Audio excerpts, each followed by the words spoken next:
Hi everyone, me, Sabrina again. Back. I'm a little late. I apologize. It's my birthday, so give me a little bit of a break. Just kidding. All right, so I want to share with you guys a little bit of how my day went today, and what I did to lead up to this point and preparing for my next 30 days. I'm sorry about the screen. My phone's a little crappy, but I'm sure you guys can still see me. Okay, so I left you guys, I don't know, this afternoon a little bit. I shared with you guys the experience that I'm going to have and what we're going to do. And then I went home, paid a few bills, secured a spot, kind of safe spot, I guess, safe enough. One thing you guys need to know about me is I have very tough skin. I am a very tough girl.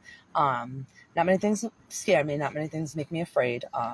So this experience that I'm going to take on for the next 30 days, being homeless on the streets of Rhode Island, Providence, Rhode Island, Southside, for the next 30 days, I've decided, if you guys didn't chime in earlier, that I am going to go out and live the homeless life.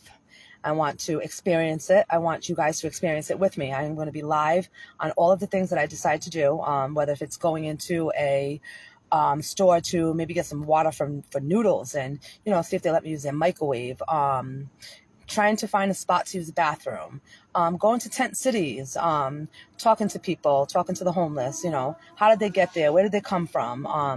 How did they get to this part in their life? It's going to be very emotional. It's going to be very real. It's going to be sad at times. So you guys are going to see probably a different part of me at sometimes. Hi. Glad you're watching. Thank you. It's going to be a reality TV live with Sabrina. Streets of Providence, Rhode Island, Southside, days, nights. I'm going to go into different churches. I'm going to find out where do we eat? Where do we eat at night? Where do we go for breakfast? Where do we go for lunch? Where we shower? Is there spots to wash clothes? Is there areas where we can get clean clothes if we don't have enough? So I've spent the day securing a spot for myself. So I decided that I was going to do 4 weeks of living homeless. I put my job aside. I work for myself, so I can do that. I'm not going to take my bank cards with me. I am not going to take my car with me. I am not going to be able to go home, to go to the bank, to go into a store and buy something freely. None of that is going to be able to happen with me. I am literally going out with, I've decided, probably 4 pairs of jeans, 1 pair of jogging pants, because I know, homeless people don't have that much. You see them out there. A backpack with not much in it. 1 Cash App card with 50 cents on it. Yeah, I know. It's crazy, right? Stay tuned. Oh, it's going to get wild. 1 EBT card with $19 and change on it. I got a little bit of food, snacks, most likely, some cookies. I got some powdered iced tea mix, some chocolate pebble cereal, some tea, and a couple of cups. I'm bringing a blanket, and I'm going to show you guys, we're going to go in a minute, and I'm going to show you guys what I'm bringing with me, which is not a lot at all. It's a recycling bag from, I think, Stop and Shop, and I filled that 1 bag as much as I could with clothes. I took a handful of snacks, and yes, I'm bringing my knife. Yes. Remember, people, when you pull out a knife on somebody, you better be ready to use it. So, homeless in Rhode Island, 43 years old, streets of Southside. I think I might need this, I may not need it. I don't know. I'm a very friendly person. I'm a very talkable person. I am not afraid of the homeless. I'm not afraid of drug of addicts. I'm not afraid of living out here. Like I said, I have very tough skin, and I think that not a lot of us are aware of the problems that are out here and how many homeless people we really do have in Rhode Island. It is going to be an experience of a lifetime. I am going to share this journey with you the entire time. I am probably going to be live starting tomorrow morning, at least 8 hours a day. And you guys are literally going to walk the walk with me.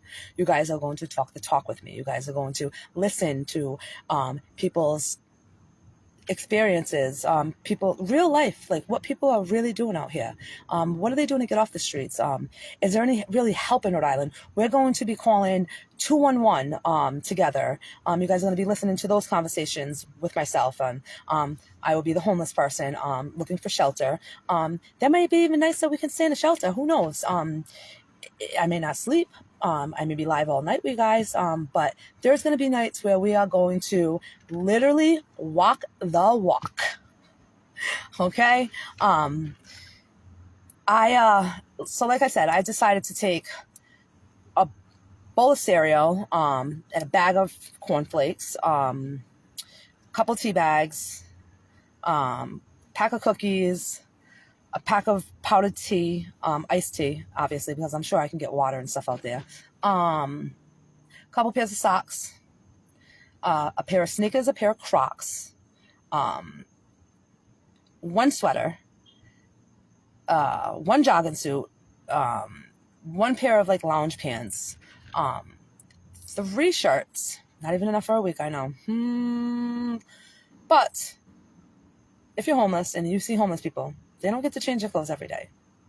I am literally going to walk the walk, guys, with you watching live. Okay? I may not get to shower every day. It is what it is. I may have to use the bathroom outside. I don't know yet. But we're going to experience that together. And we are really going to hopefully make some awareness on homeless life here in Southside Providence, Rhode Island. A single woman out there with no money, a couple of outfits, no friends, alone, living the homeless life, surviving. That's what I'm going to do. And if you're asking me if I'm afraid, not for 1 second. This is going to be an experience of a lifetime for me. It is going to open my eyes personally to a lot of different things. I will look differently at things. Couple fun facts about me that you guys don't know. About 5 years back, I was working for Walmart. I was a manager at Walmart, and I got a phone call. And I didn't understand the other person that was on the other line. And I hung up on that person. And then they called right back, and I still couldn't understand that person, and I hung up on them again. And then they called back again right away, and I answered, and I said, listen, I don't know who you are. I don't understand a word you're saying. So call me back when you can talk. And finally, that person, they caught their grip. And it was, at the time, my daughter's father, Billy. And he was like, he caught his bear, and he's like, Sabrina, it's me, Billy. He goes, the house is on fire. I need you to get home right now. And I was in Attleboro, and we lived in Federal Hill. And I literally dropped what I was doing. It was the middle of November. I didn't grab my jacket. I ran like hell from the toy department in Walmart to the front end with my walkie in my house, my hand. And I went over the walkie. I said, guys, my house is on fire. I'm leaving. I'm going home. I'll be back. And I literally threw my walkie on one of the registers, and I ran for the door. And I flew down that highway, probably going 100, around that bin in Pawtucket. I got off the highway on Atwells Ave in Providence. I made it up to Broadway. When I got to Broadway, the streets were blocked off. I literally threw my car and pop, and I got out and I ran. And I was living on this little tiny street called West Street, right over by the police station near the Planet Fitness. And as I was running down that street with short sleeves on, the middle of November, a few days away from, about a week from Thanksgiving, all my kids' Christmas presents at the time for Cheyenne and Riley were underneath my bed, Riley was homesick that day from school. And when I ran up to the house, the windows were crackling. Fire was coming out of them. I didn't know where my family was. I didn't know where my animals were. I knew Cheyenne was okay because she wasn't home, but I didn't know where Riley was. I didn't know where Riley was. I didn't know where my animals were. I didn't know at the time where my daughter's father were. We were together 17 years. We spent together. I didn't know where he was. I saw him run out of the house, and he dropped to his knees, and his neck was burnt. And he looked at me, and he said, "I can't get him, Sabrina. I can't get him. I don't know where they are." And I was like, "Who?" And I was screaming at him. Who? Where's Stewie? Where's Molly? Where's Kyle? And those were our cats. And he said, I don't know. And he was crying. It was so devastating. And my daughter, I said, "Where's Riley?" And he said, "Riley's at the neighbor's house." And "Where's your father?" He lived downstairs. He was like 80 years old at the time. "Where's Sugar the dog? They're safe. They're out there." I said, "You left the fucking cats in the house. I hate you." And I'm going to tell you, I can't explain it, guys. Probably the worst experience I ever went through. Well, at that time. That night, Red Cross was out there. Animal shelter was out there. The animal people were out there. They found the cats in the house, 2 of them. One we had for 14 years, Stewie. And then Molly, which was Riley's love of her life. We had for her for 7 years. They died of smoke inhalation. So they didn't make it. And then I watched my daughter run over to the firefighter. I'll never forget it. And she said, "Did any of the cats get out? Did any of the cats get out? Did a white cat get out?" And she was looking for Molly, her baby. And he said, "Yeah, baby. One cat fell down a couple stairs, caught his bearing, and ran out the back door. Was it a white cat?" And he was like, "Yes, it was a white cat." And she didn't know at the time that Molly was deceased. I couldn't share that with her. I couldn't. She had hope that Molly got out, and I wanted her to have that hope. It was too close to Christmas. All her Christmas presents were burnt. It was devastating. I was freezing outside. I had no coat.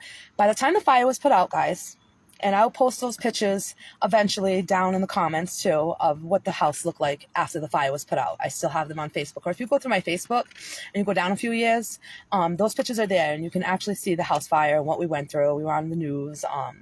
We were asking people to please help us find the cat. It was just devastating. A neighbor came out, gave me a jacket. We literally had the clothes on our back. That's what we owned by the time this fire was put out. So talk about devastating. Turkey was in the refrigerator. Thanksgiving was on its way. Christmas presents were bought. I had just got a loan for Christmas presents. Got the girls' computers and stuff. They were all burnt under my bed. It was a nightmare. My girls, Riley and Cheyenne, they went out there every single day for 1 week in the cold looking for the cat that the firefighter said got out of the house for a whole week. And I'll tell you, my daughter at the time, she was like 8 or 9, and Cheyenne was like 14, 15. Persistent to find this cat. Put up flyers, went on the news. We did the whole 9. I had some adjusters come over, and they took a look at the house, and he was taking a look at the house, and I was running a little late that day. It was about a week after the fire, and I said, "There's a lockbox on the house. The key is in there. You can go in and assess the damages and stuff, and blah, blah, blah." Would you know that this gentleman called me while I was getting ready to walk out of work, and he said, "Ma'am, I need you to get home right now." He said, "I was taking a look in your basement, and that cat down there scared the shit out of me." I said, "A cat down in the basement?" He said, "Yeah, there's a white cat in the basement in the corner, scared. But there's a cat in the house." So it wasn't Molly, it was Kyle, the bigger cat, the bigger white cat. At this time, we were in a hotel. Riley and her father were sleeping, and I went to work. So I was like, "What? You found the cat? Oh my God." And I was I was sad that it wasn't Molly, but I was happy that it was Kyle. I was, because I wasn't really sure what white cat died. They didn't really let us see the cat. The only cat they really let us see was Stewie, and that was because at the time Riley's father was persistent in seeing Stewie. We had him for 14 years, and you know, and they let him see him, and he was deceased, and they said, you know, he died of smoke inhalation, so he went quickly. And I'll tell you guys, I blamed myself. Billy blamed himself. He didn't remember if he left the door open so they could run out, if he closed the door behind him. The fire started in my daughter's room. My daughter was sick home that day. She got up from bed and she went to the kitchen to go get some crackers and some ginger ale. And as she was approaching her room, she noticed that there was some smoke coming from underneath her door. Guys, if you could just bear with me for 1 second, I will be right back with conversation. Just give me 1 second. This asshole keeps calling me, and I'm going to take the call for 1 second. I'll be right back with conversation.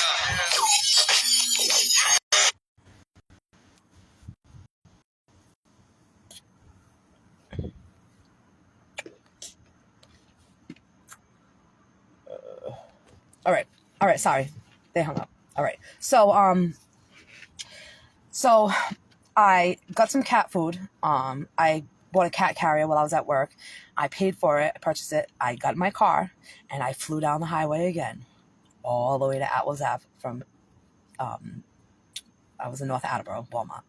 And I got there, and I was afraid. I was afraid to go into the basement and get the cat. So I ran to my sister's house, who at the time we were getting along, and I asked her if she could come and help me retrieve this cat from this house. And she did. She helped me get the cat, and we finally got the cat. He was very scared. He had smoke suds all over him. In the kitchen, the little pantry area on the first floor where my father-in-law lived at the time, I noticed that the cat food was okay. It didn't get burned, and it was open. So Kyle was living off of that for a week in that burnt house, by himself for a week in November. I got him, took him out of the house. I got him to the hotel. We were staying at the Armory for a week. I got him to the hotel.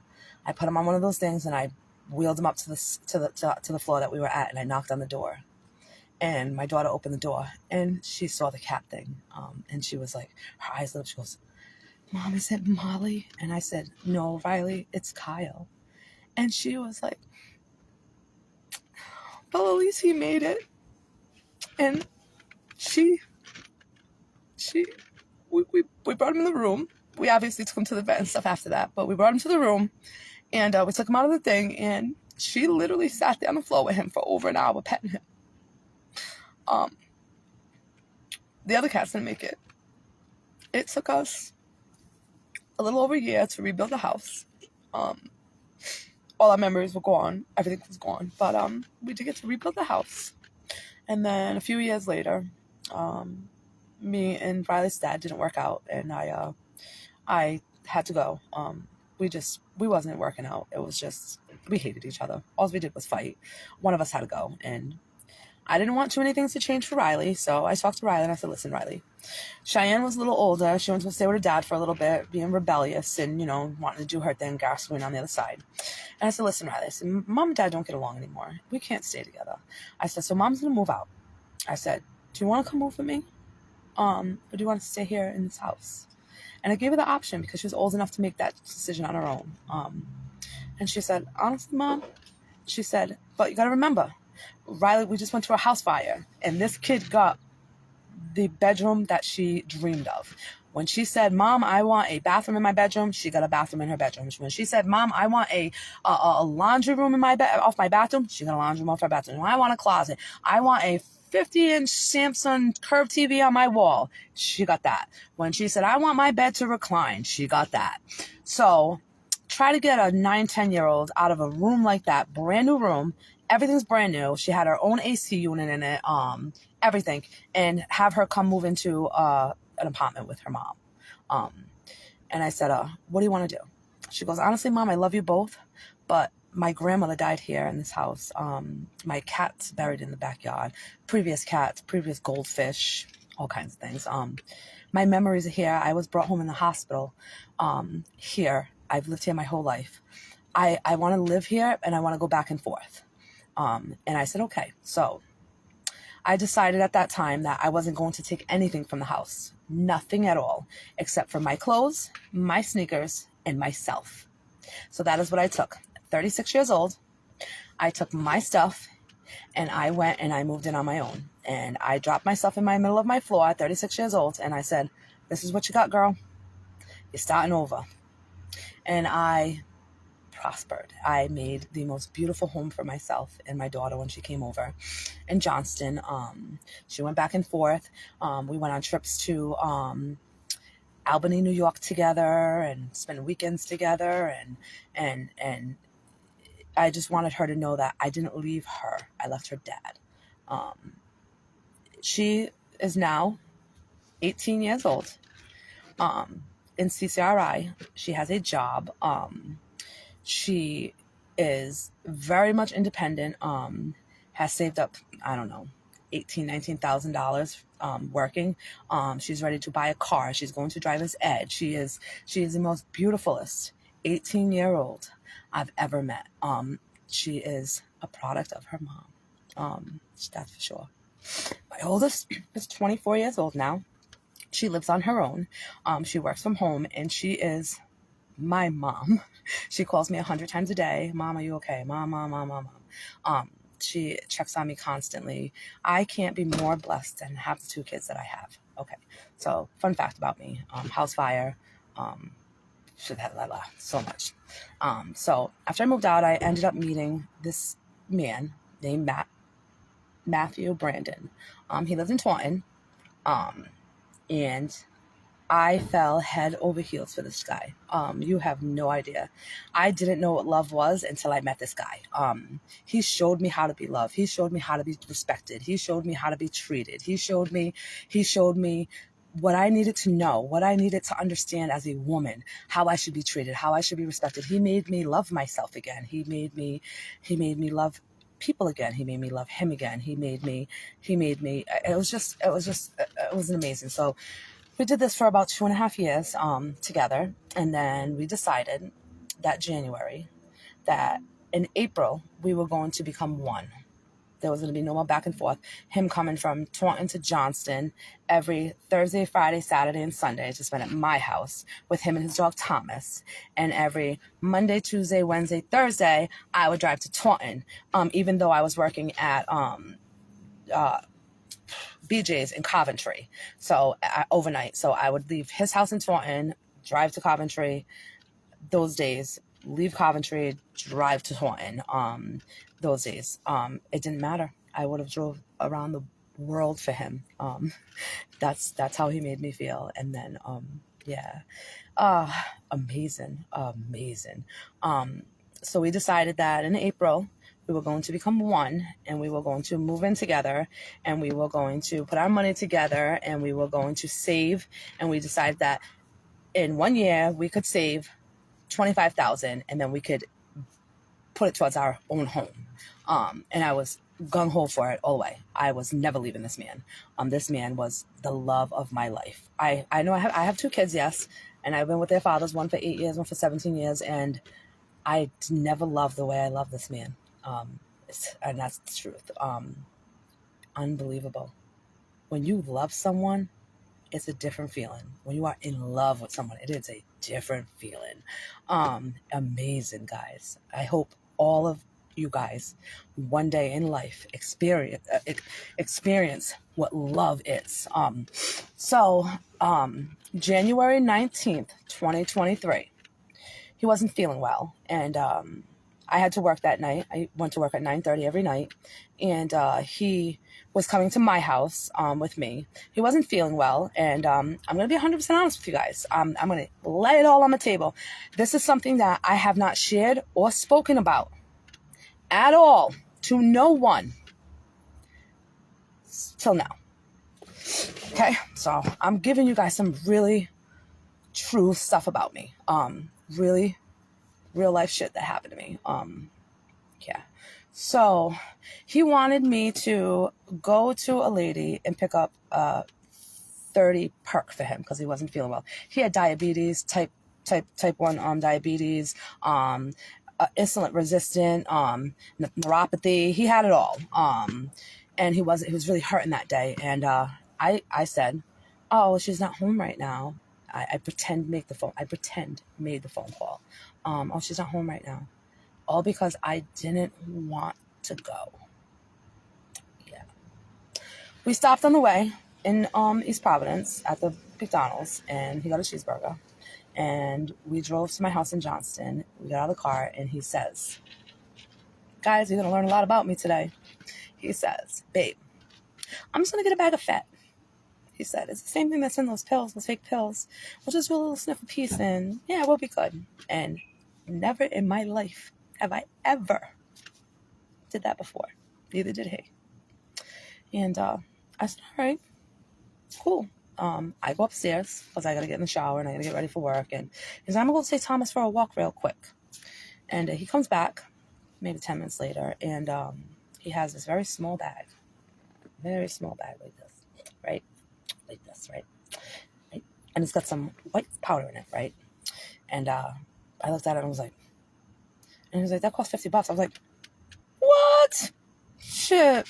And he opened the bag up and he took his key and he put his key in and he sniffed. And then he put his key in and then he said, here, baby, sniff. And I went, and he said, I gave you a little less than me because I'm bigger than you. He goes, you're going to feel amazing in a minute. And I was like, all right. I'm going to jump in the shower. So I go and I jump in the shower and I wake up on the floor in the bathroom with the shower running. I got in the shower at 7 o'clock. I looked at the time. I was supposed to be in work at 9 o'clock that night. I caught my bearings. I got up and I looked at the clock and it said 9:30. So I went out for 2.5 hours on the bathroom floor. I woke up with a lump on my head like this. And I was so dizzy. And I was like, I was in the bathroom. I was like, and I was like, babe. And I walked out into the kitchen and I looked to my left and he was laying on the pantry floor. And I looked at him and his veins in his arms were out. You could see them. And he had his hand in his pants and he had his hat on and he was laying on the floor out cold. And I ran over to him and I was like, babe, you okay, babe? And he didn't wake up. I said, babe, I know that you don't want me to do this, but I have to call 911. I have to call 911. And I kind of tried to find my phone, and his dog was, like, trying to, like, help him, because his dog was a service dog. And I got my phone, and I called 911. And I said, I need help here. I need help now. He's out. He's on the ground. I don't know what to do. We took some Fat, and he didn't wake up. I just woke up. I fell asleep. I knocked out at 7 o'clock.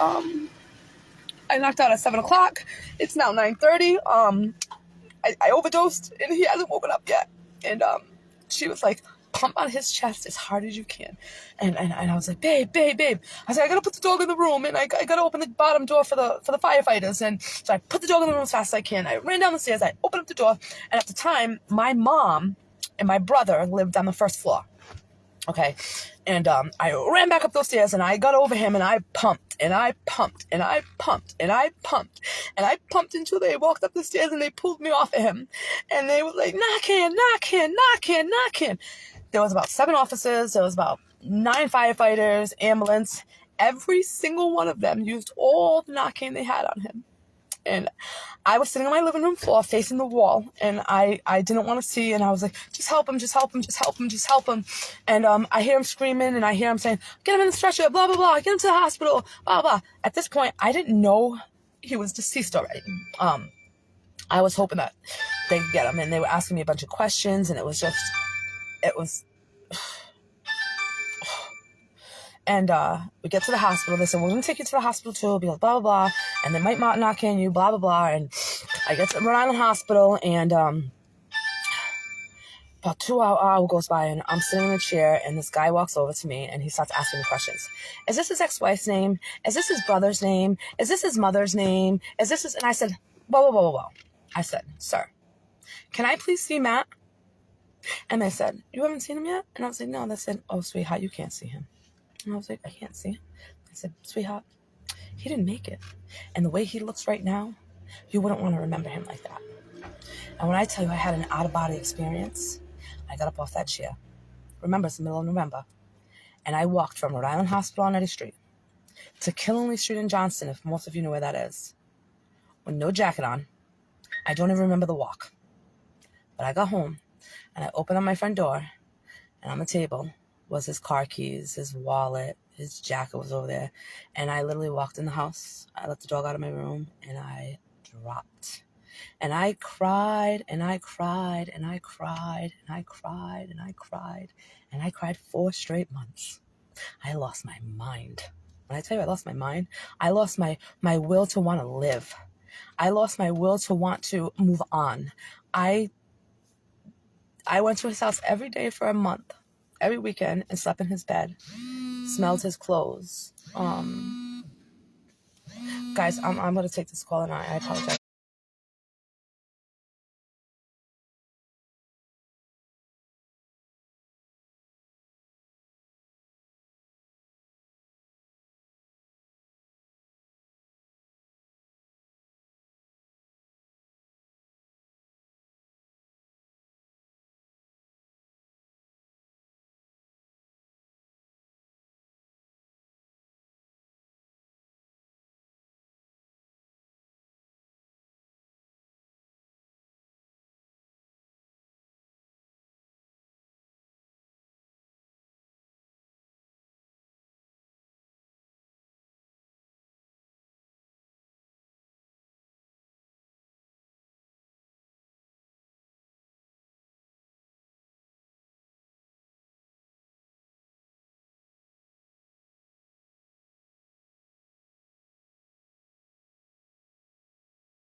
Didn't want to leave him hanging. I don't know if any of you know how it is to be incarcerated and not have many people out here on the streets to support you.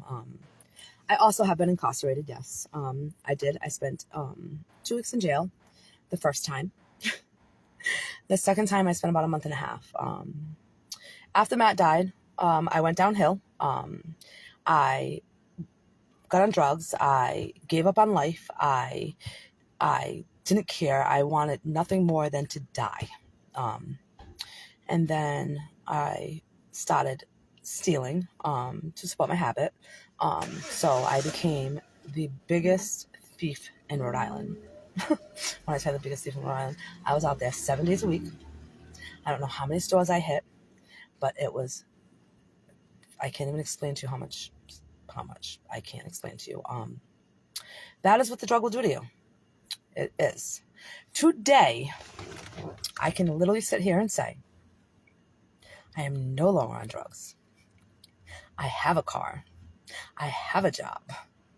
I want to help addicts that are going through it. You can quit. You can change. I've had it all. I had nothing. And now I'm building myself back up. It's like a box. So this is how I look at my life. My life was like, it was a box, and it was full of all these good things. All these good things. Job, house, car, boyfriend, dog, kids, money. You name it. You name it. I had it. I never needed or wanted it for anything. And then Matt died, and it was like the box opened from the bottom and everything spilled out. And it was so hard to pick up the pieces. So today, the box is sealed on the bottom, and I am slowly picking up the pieces of my life. No, I will never have the life that I had. I will make a new life for myself. I will prosper. I will become a better version of myself. That's what I promised myself, and that's what I promised my girls. Today I am 43 years old.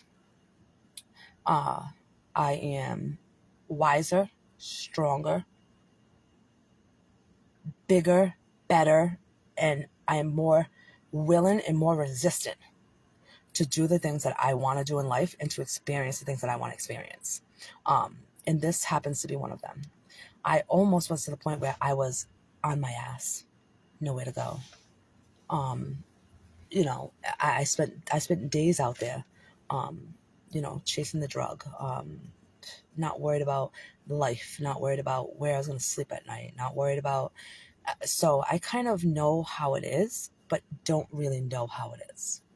So that's why I'm really giving myself this full experience, but sober, and be able to talk to other addicts and homeless people and share their experiences with me, and really live life 24 hours a day. 24 hours a day, no car, no money, no home, no support, by myself, Providence, Rhode Island, homeless on the streets of Southside. Me, that's what I'm going to do. So today I kind of got some stuff together. All right, so I will be staying in a truck that is not running right now, in a yard of a friend's house, off of Eddy Street, very dingy, very, I don't know. It's a Jeep. It's a Jeep. I'll be sitting in a Jeep. He is going to allow me to borrow it at night, so I have a safe place to go for the first 2 weeks. And I figured that the last 2 weeks, I am going to get a tent, and I'm going to figure out where people put tents up. How do they live in tents? Where do they go when the police ask them to leave? So where do they go to the bathroom when they really have nowhere? So this is what I'm going to do. So yes, I have a Jeep stand, but there's no bathroom. There's no running sink. There's no TV. There's no stove. There's none of that. There's none of that. It is literally a backseat of a Jeep. I am taking the couple of outfits that I have with me, the couple of little snacks that I have with me, 2 cards, my ID, my license, whatever, 2 cards, 1 Cash App card with 50 cents on it, 1 food stamp card with $20 on it. This is what I am going to go out into the real world and live the homeless life. That's what we're going to do. So right now I'm at home. I gathered up the stuff that I needed. I am going to give my keys to my friend of my house and my car. It is safely going to be stored away for a month. I will not have access to keys because he does not live at this address. He stays with his girlfriend. I am just going to be borrowing the backyard in the truck. That's going to be unlocked for me when I need to go there at night. Yes, so no support. 43-year-old woman out there in the streets of Southside trying to figure out how you survive. So together for the next 30 days, we will be figuring out where we shower. And I say we because you guys will be live at least 8 hours a day, 9 hours a day. Figuring out where we use the bathroom. Where do we eat when we're hungry? Where do we eat after hours, after the churches are closed and there's nowhere to go, and you're still hungry at night, and you may have some ramen noodles that you need some water for. How do you get a cold drink? How do you change into pajamas at night? How do you get money? So we are going to experience, and we are going to walk the walk. We are going to panhandle on corners. I am going to suck up my pride along with you guys live. And we're going to panhandle. We're going to see if we can make some money to survive. I'm not allowed to have any money. I'm a homeless person living on the streets, just like everybody else. Where do I do my hair in the morning? Where do I shower? Where do I do a number 2? I mean, it's going to be real. I mean, it is going to be real. Guys, I am not going to hold back from you. I am going to be 100% with you. It's going to get crazy. It's going to get, I just have a feeling it's going to get pretty crazy.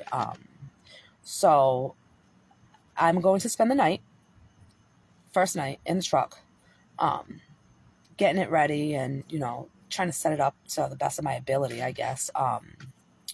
And figure out a place to put my clothes. And thank you. Keep watching for the whole 30 days. We're going to go through a lot together. We're going to learn a lot about each other. You guys are going to learn a lot about me. And I'm really, really hoping that you guys share it with your friends and your friends share it with their friends. And before you know it, there's 1 million views to these videos of real life shit. Like real life shit. I am going to be at tent cities. I am going to be talking to people that are going to be doing drugs right in front of us. Shooting up, smoking crack, drinking. No, I will not be doing it. They will be doing it, I'm sure. I am going to show you guys the hard truth. Reality. This is reality, people. This is this day and age. This is the pandemic, people. This is it. The homeless people that are out there on these streets with nowhere to go. And let me tell you something. We are going to have some that you guys are going to be like, and those are the ones that they want to be out there. They just want to do drugs and they just want to party. And then there's going to be others that are not on drugs and just lost their apartments and just can't afford it. And just, they're trying so hard to get off the streets. We are going to interview people. We are going to go into places like Weber and Renew. I don't know if you guys know what that is, but I'll share a little bit more about that with you guys on another episode. We are going to see if we can sleep in emergency rooms on a cold night, if that's what we have to do. What do we do when it rains outside? We're going to go through it all. We're going to go through it all step by step. 8 hours, 9 hours a day, every single day. You guys will be live, walking the walk with me. You guys will be talking the talk with me. You guys will be watching me interview people, homeless people. You guys will be watching these homeless people live their lives, exactly how they live their lives. I want you guys to experience this along with me because I want to make more people aware of the homeless problem that we have here in our state. It's pretty bad. It's pretty bad. We are going to be calling 211 together every morning to find out if we can get into shelter, to see how that actually works, that process. We are going to be walking downtown Providence, 5:30, 6 o'clock in the morning, live, to see what really goes on down there. The camera at times will be hidden. The camera at times will be facing the floor. The camera at times will be in my back pocket, and you guys will be listening and just seeing a little bit. I'm sure in some places that I'm going to go in, it's not going to be allowed, but I will sneak it because I want you guys to experience this with me. I want you guys to walk those streets with me. I want you guys to hear people that don't understand the homeless life or don't understand what it's like to be in someone else's shoes, the way they treat me, when I go out there on a corner and panhandle. How are they going to treat me? Am I just a homeless drug addict to them? Will I get money to survive? Will I get money to eat? How about if I run out of clean clothes? We'll be at the churches. We will be getting clothes. And we will be wearing those clothes. You will be right there with me putting them on. I am literally going to show you guys the life. And I'm going to live it, and I'm going to talk about it, and I'm going to share with you guys my feelings of it. There may be days that I'm going to cry, and I want to give up, and I'm hungry, and I'm trying to figure things out. But I can promise you guys one thing. I will not give up. Even though I'm going to be thinking about that warm bed that I have at home, that beautiful Cadillac that I'm driving, that job that I let go for this nonsense, which is... I don't know many people that would try this experience that I'm going to do, but I'm real. I'm a real person. I have a real address. I have a real car, which I've already showed you guys. I can show you guys a little bit more if you want to see. I have an apartment I have 2 beautiful children. I don't need to do this. I don't. And especially not on my birthday at 43 years old. But think about it, guys. Homeless people don't get somewhere special to go on their birthday, Christmas, Thanksgiving, holidays. They don't get that. They don't get that. And in life, most of the time, we go about life and we forget about what's really going on in the world because we are too wrapped up in our own world, work, kids, school, jobs, just living our own lives, everyday lives. And we don't stop to think about that other person that's in need. And I'm really hoping that after this 30 days, I have 1 billion views. I really, really do. I want 1 billion people to watch these videos and walk this life with me. I really do. So I'm really hoping that you guys help me get there. I'm gonna go through the experience. I want you guys to make sure that you're sharing this because it's gonna be tough. But I'm not gonna give up. 30 days. So next month on the 6th will be my last night outside. And then we will recap of the month. I will go back and share little videos and little things and, the hottest part of it, the toughest moments that I've had. I will cry, I will laugh, I'm going to go through all kinds of emotions. I'm going to meet people that you guys would probably never ever talk to on a day. I'm going to hang out with homeless people. I am going to be a homeless person. These people are not going to know that I have a home, that I have a car, that I have a job. They're just going to know that I got booted out of my house and I have no money and I have nothing. I lost everything. That's what these people are going to think. And I want them to share with me, how do we live this life? What do we do to overcome things like this? How can we help someone in need? Think twice about when you see that person on the corner panhandling. Especially the ones that you see sober. They're just trying to make a living. Not everybody can have a job homeless. Not everybody can go to work from a tent. It is really hard to get out of a situation like that once you're in it. It really, really is. So I want you guys to please, and I beg you, share this video 1 million times. Every single video we do, every single day. We're going 8 hours, maybe 3 hours together at times, 2 hours together at times, straight.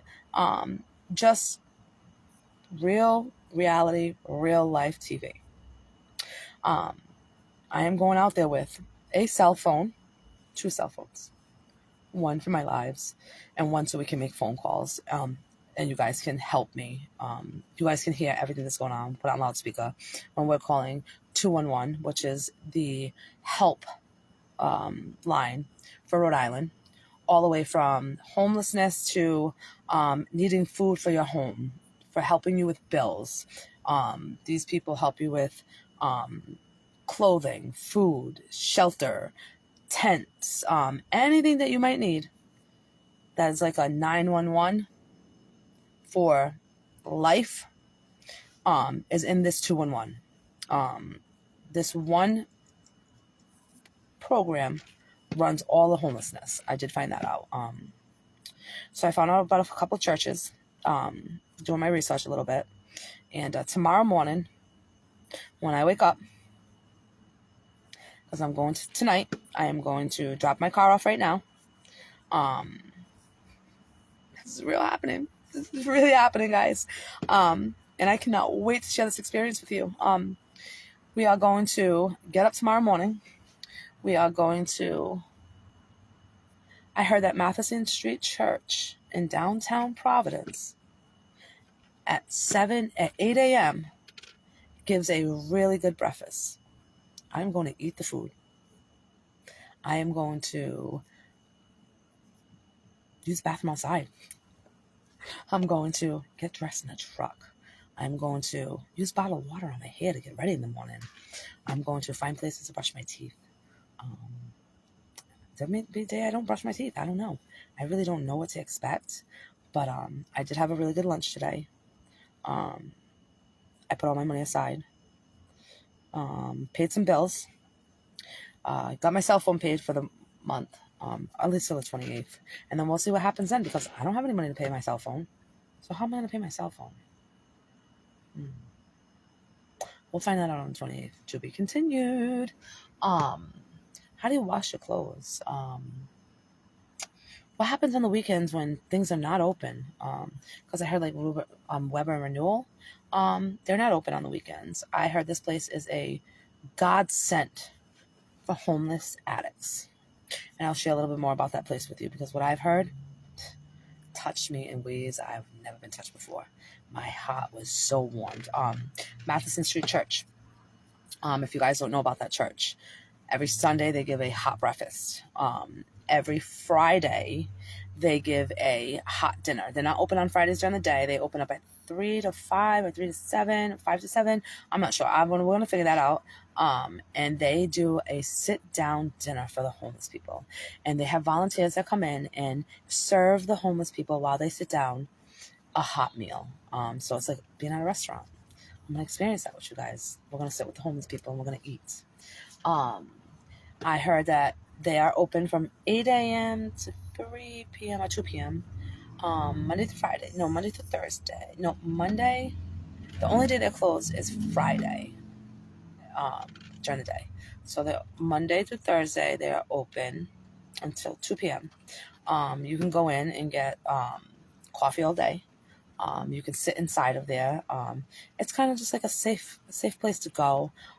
They have a clothing closet downstairs where people donate clothes. They have a pastor there that helps people with bus passes and certain vouchers and tents and hygiene and water.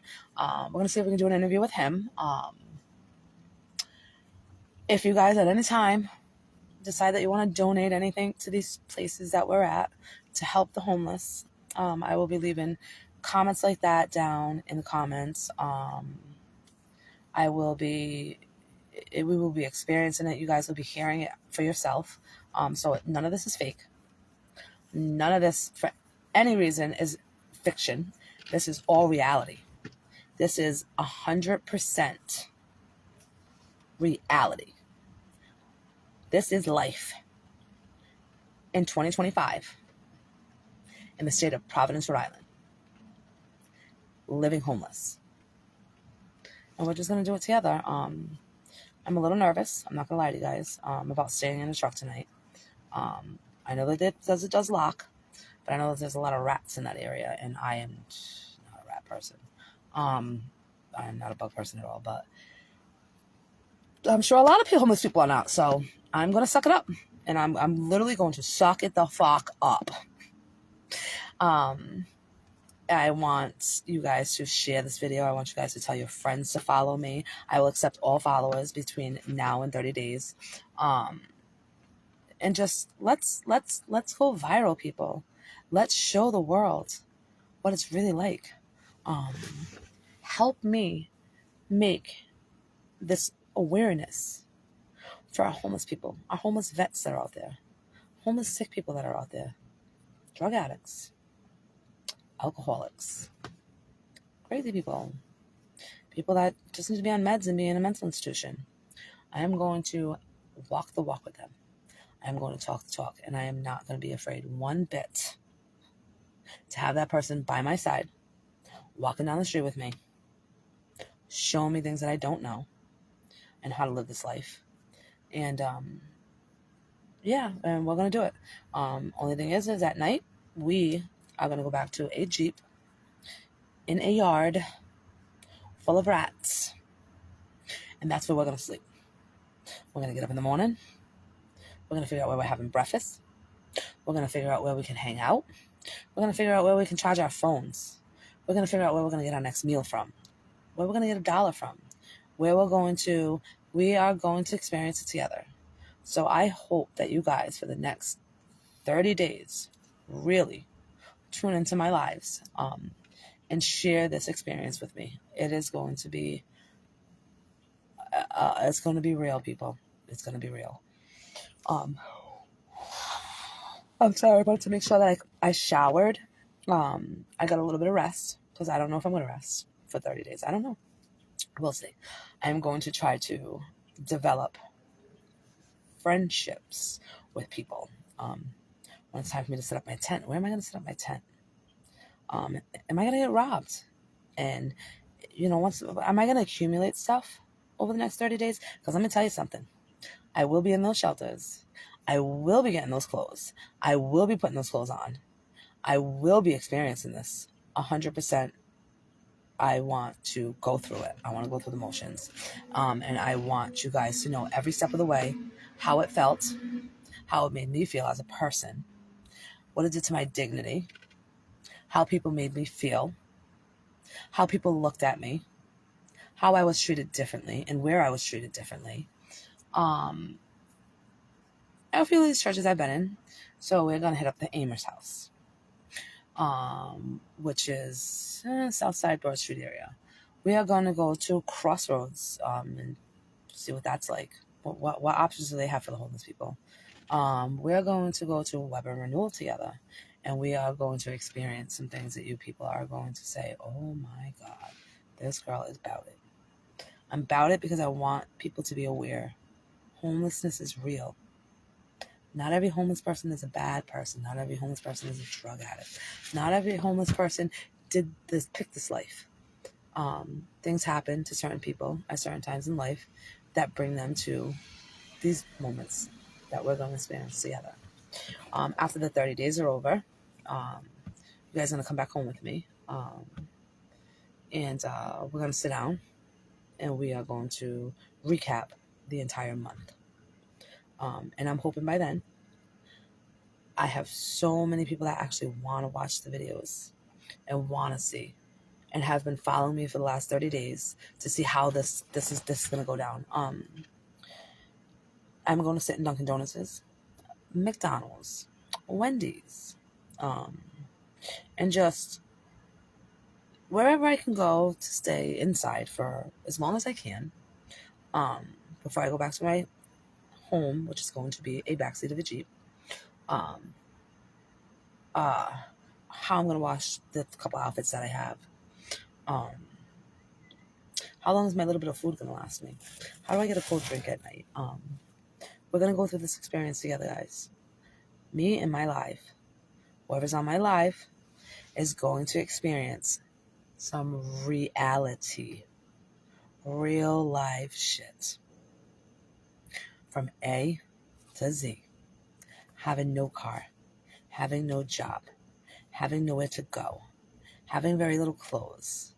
I appreciate you guys watching. I do. Thank you so much. I'm very happy. I want you guys to continue to watch, especially people in other states, people in other countries. I have 5.6K followers right now. And that's one reason why I decided to do this too. If all 5.6K chime in at one point, I think I've done what I've set out to do. Make it aware. But I would like this to go viral. I would like people to really understand homelessness. It is real. It is a pandemic. When I tell you a pandemic, I've been on this for a long time. And I've seen a lot of things. And I see it. I see it today, walking down the street. We are going to walk the back streets of Southside all alone. This poor, old, homeless woman that doesn't have a pot to piss no one to throw out was out there panhandling a couple times a week just to make it by. While we're on live, we're going to be doing things like that. I want you guys to see and hear the way people like homeless people get treated by people who have 100 times more than they have, but can't stop for 1 second and get that filth out of their mind and think, if I was in their shoes, what would I do? That's what my job is going to be. You guys are going to experience this through me. All right, so I have a couple things inside, which I'm going to show you now. It's a couple outfits, a couple things. I'm going to gather all my stuff together. And then I'm going to do a quick, like, 5-10 minute live, kind of show you what I've gathered to take. Nobody ever knows they're going to become homeless. What do you take? Do you have to carry it all around with you? Do you hide it in bushes and trees and hope to God that nobody touches it, so when you get back that night, it's still there? I'm going to be taking a blanket, a throw, a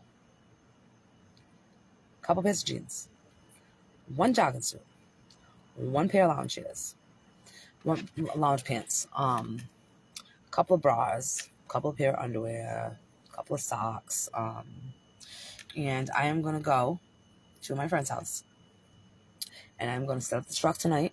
I'm exhausted too, guys. I'm going to tell you, I'm exhausted. I can probably go to bed right now. That's one good thing about tonight, is I'm so tired.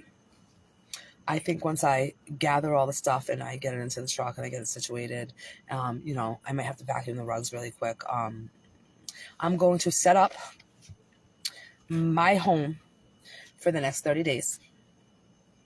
I am going to wake up tomorrow morning. As soon as my eyes open, we're going live. Day 1 of being homeless on the south side of Rhode Island. Yeah, so I'm going to grab the stuff, which I'm going to gather it all up. I'm going to come back on for probably 5 more minutes in about an hour. I'm going to lock up my doors.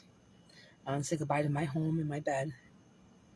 And any warm thought of showers and towels and all of that life, AC, heat, whatever you want. I'm going to lock it up. I'm going to put it aside. And then I am going to fix up. I'm going to go to the Jeep.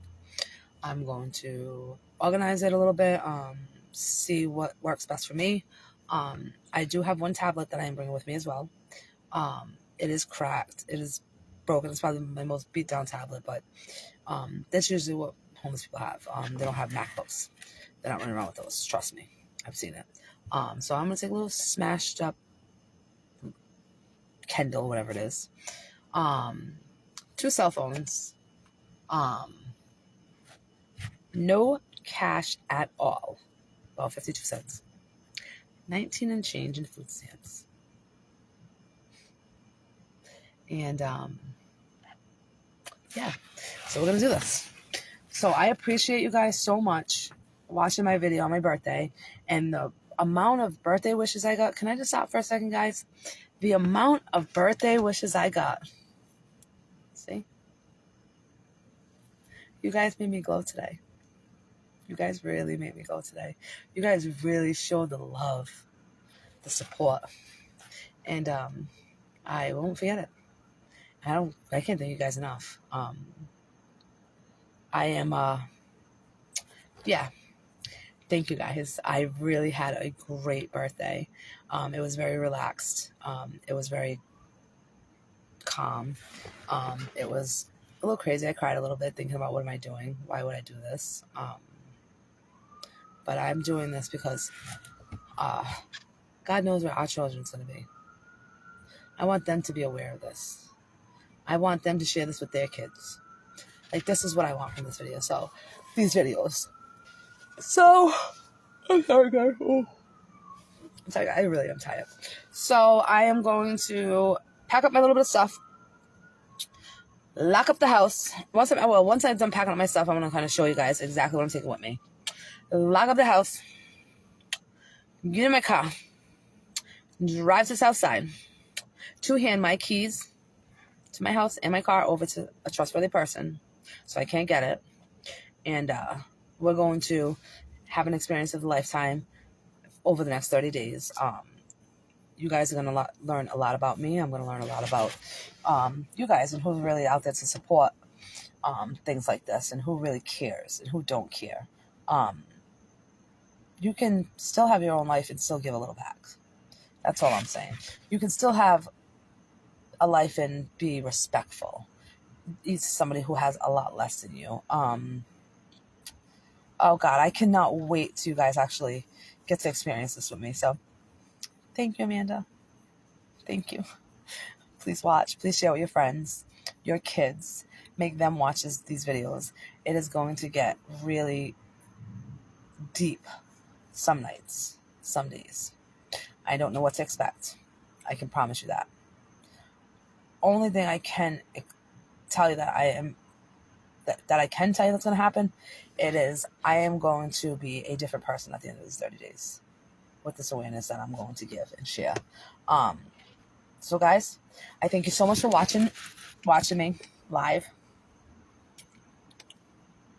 every day for the next 30 days, 8 to 9 hours a day, live, experiencing it, walking the walk, figuring it out.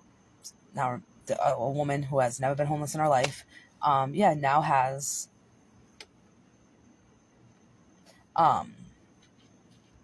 nowhere to go but a Jeep in the back seat, has one bag of clothes, a couple of snacks, and $20 in food stamps. That's how we're going out there, people. And we cannot, by no means ever, step foot in my house, take back the cars to make things easier for us. Try to go get more clothing at home or somewhere. Try to get try to get some money from my account. It's all on hold. Everything for 30 days. All right, guys. So thank you so much. Like I said, thank you so much for watching my video, my lives. I am ready to go. I have all the stuff that I'm taking with me, which is very little, with me, because you never know if I gotta carry it or what I gotta do. So very little with me, and we are gonna go and live in the streets of Providence, Rhode Island, Southside, for the next 30 days as a homeless woman. I am so happy to share this experience with you guys. Thank you. I will be back shortly to show you my homeless package. Peace.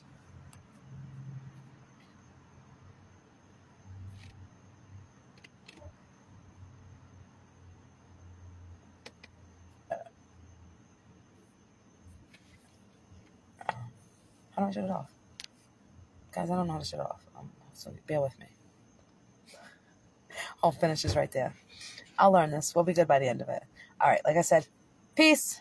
I'll be back shortly to show you my homeless package. And we are moving on to the Jeep for tonight. Yay! Bye, guys. I'll see you in a little bit.